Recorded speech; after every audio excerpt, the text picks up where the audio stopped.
Praise the lord. ఈ వీడియోని చూసిన తర్వాత ఖచ్చితంగా మీరు పరిశుద్ధాత్మను పొందారా లేదా అనే క్లారిటీ మీకు వస్తుంది. అసలు పరిశుద్ధాత్మను పొందామా లేదా అనే డౌట్ రావడానికి గల కారణం ఏంటి? అపోస్తుల కార్యాల్లో జరిగిన చరిత్రని, అందులో జరిగిన కొన్ని సంఘటనల్ని నేటి కాలంలోని క్రైస్తవులు దేవుని ఆత్మను పొందాలనే ఆశతో వాటిని అవలంబించడమే. అపోస్తుల కార్యాల్లో అసలు ఏం జరిగింది, ఆత్మని ప్రజలు ఎలా పొందుకున్నారు అని చూస్తే, మొట్టమొదటిగా అపోస్తుల కార్యాలు 2వ అధ్యాయంలో పెంతెకోస్తు పండుగ రోజున అందరూ కూడి ఉన్నప్పుడు దేవుని ఆత్మ వచ్చినట్లుగా మనం చూస్తాం. అలాగే అపోస్తుల కార్యాలు 8వ అధ్యాయంలో సమరయుల మీదకి అపోస్తులైన పేతురు యోహానుల చేతులుంచగా దేవుని ఆత్మ వచ్చినట్లు చూస్తాం. అలాగే అపోస్తుల కార్యాలు 10వ అధ్యాయంలో కొర్నేలి ఇంట్లో అన్యులైన వారు వాక్యం వింటుండగా దేవుని ఆత్మను పొందినట్లు చూస్తాం. అలాగే అపోస్తుల కార్యాలు 19వ అధ్యాయంలో అపోస్తులుడైన పౌలు ఎఫెసీలో ఉన్న బాప్తిజం ఇచ్చి యోహాను యొక్క శిష్యుల మీద చేతులుంచి ప్రార్థన చేసినప్పుడు కూడా దేవుని ఆత్మ వారు పొందినట్లుగా మనం చూస్తాం. అయితే దేవుని ఆత్మను పొందారు అని చెప్పే ఒక సూచన మనకి ఏంటి అని అంటే భాషలు మాట్లాడడం. ఈ ప్రతి సెగ్మెంట్లో, ప్రతి సమూహంలో ఈ ఆత్మను పొందిన ప్రతిసారి ప్రజలైన వారు భాషలు మాట్లాడినట్లుగా మనం చూస్తాం. అయితే వీటిని అవలంబించే నేటి క్రైస్తవ్యంలో కూడి ప్రార్థన చేయడం, పాస్టర్లైన వాళ్ళ చేత, దైవజనులైన వాళ్ళ చేత చేతులేసి ప్రార్థన చేయించుకోవడం, వాక్యం బాగా వినండి, కొర్నేలి ఇంట్లో దేవుని ఆత్మ వాక్యం వింటుండగా కుమ్మరించబడింది కాబట్టి మీరు వాక్యాన్ని బాగా విన్నప్పుడు దేవుని ఆత్మ మీకు అనుగ్రహించబడుతుంది అని. అలాగే యోహాను సువార్త 20:22 యేసుప్రభు తన శిష్యులపై ఊది పరిశుద్ధాత్మ పొందుడి అనే మాటను వాడారు.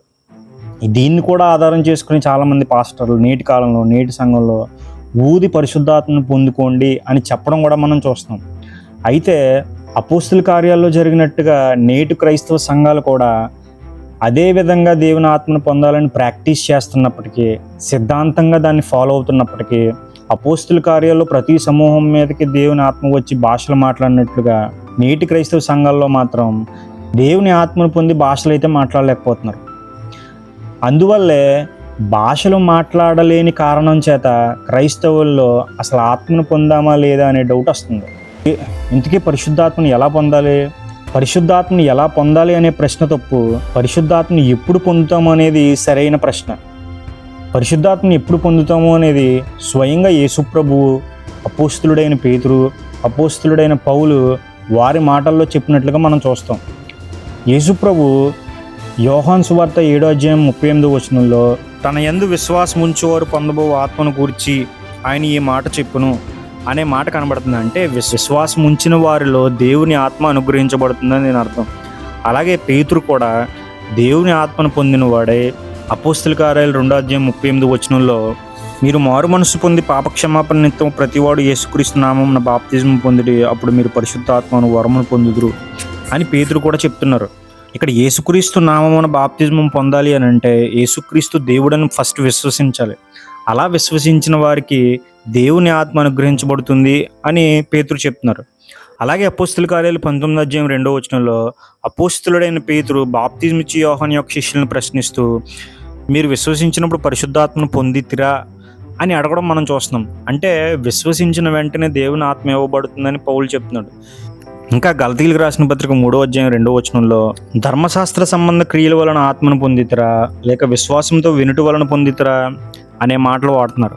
అలాగే గలతీయులకు రాసిన పత్రిక 3వ అధ్యాయం 13వ కూడా ఆత్మను గూర్చిన వాగ్దానము విశ్వాసము వలన మనకు లభించినట్లు, ఇక్కడ విశ్వాసం వలనే తండ్రి ఒక్క వాగ్దానం మనకు అనుగ్రహించబడుతుందని పౌలు చెప్తున్నారు. అలాగే ఎఫెసీయులకు రాసిన పత్రిక 1వ అధ్యాయం 13వ మీరు సత్యవాక్యమును అనగా మీ రక్షణ సువార్తను విని క్రీస్తునందు